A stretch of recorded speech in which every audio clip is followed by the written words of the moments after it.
नमस्कार, जय हिंद, वंदे मातरम। आप सभी विद्यार्थियों का स्वागत है आपके अपने यूट्यूब प्लेटफॉर्म उदय एजुकेशन में।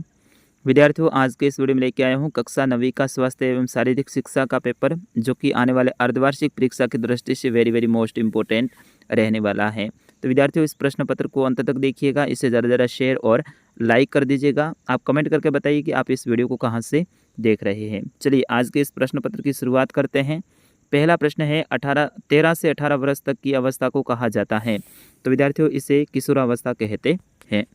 दूसरा प्रश्न है स्वस्थ शरीर में स्वस्थ आत्मा निवास करती है, ये किसने कहा है? तो ये स्वामी विवेकानंद ने कहा है, लेकिन अपने ऑप्शन में नहीं है। तो ऐसा कथन है अरस्तु ने भी कहा था। तो ऑप्शन अ इसका सही आंसर रहेगा। तीसरा प्रश्न है स्कर्वी रोग किस विटामिन की कमी से होता है? तो स्कर्वी रोग विटामिन सी की कमी से होता है। फिर उसके बाद में अगला प्रश्न है कृत्रिम श्वास की विधियाँ कौन कौन सी हैं? तो इसमें इसका आंसर आप सभी को कमेंट बॉक्स में लिखना है।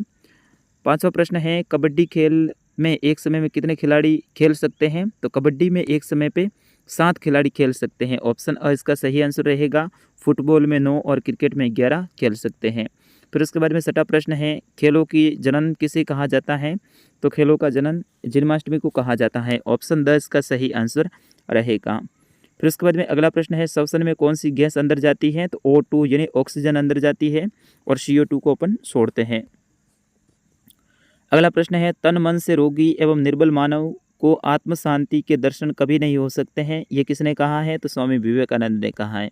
ठीक है ना। तो इसमें सही आंसर क्या हो रहेगा? स्वामी विवेकानंद रहेगा इसका सही आंसर।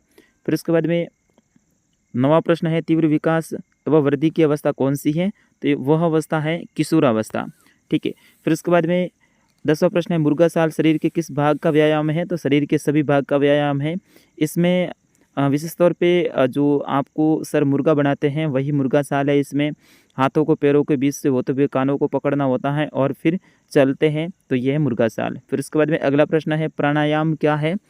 तो इसका सही आंसर होगा प्राणायाम श्वास पर केंद्रित करने वाला एक यौगिक अभ्यास है। 12वां प्रश्न है स्वास्थ्य के संबंध में अरस्तु का कथन वे हैं वो बताना है आपको। स्वास्थ्य के संबंध में अरस्तु ने क्या कहा था? तो अरस्तु ने कहा था कि एक स्वस्थ शरीर में स्वस्थ मस्तिष्क निवास करता है।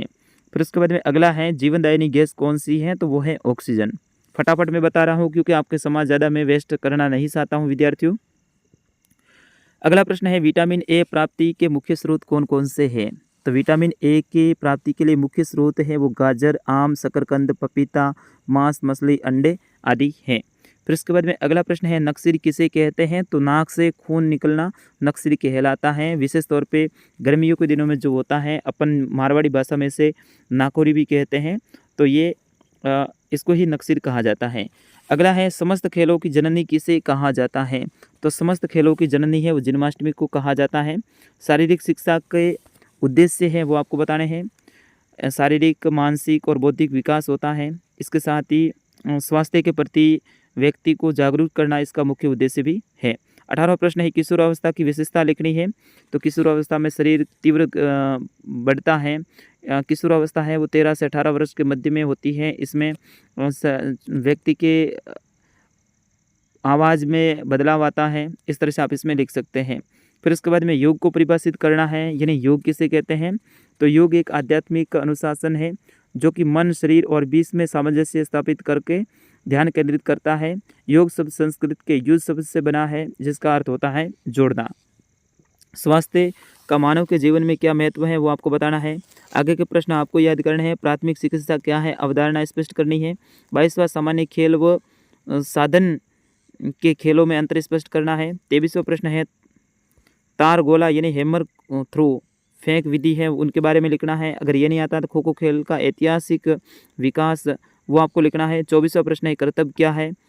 इसकी किन्हीं 2 क्रियाओं का वर्णन करना है। अथवा ऑप्शन रहेगा शारीरिक दक्षता परीक्षण क्यों आवश्यक है। तो विद्यार्थियों, इस तरह से ये कक्षा 9वीं का पूरा मैंने पेपर आपको बता दिया। उत्तर सहित स्वास्थ्य एवं शारीरिक शिक्षा का पेपर। कल सुबह में फुल सॉल्यूशन के साथ में एक और पेपर अपलोड करने वाला हूँ, उस पेपर को आप देख लीजिए। बिल्कुल इन पेपरों से एक भी प्रश्न आपके बार नहीं आने वाला है।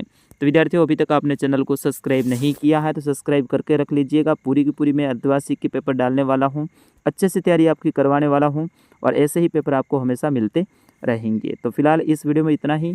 मिलते हैं अगले वीडियो में, तब तक के लिए मुझे अनुमति दीजिए। नमस्कार, जय हिंद, वंदे मातरम।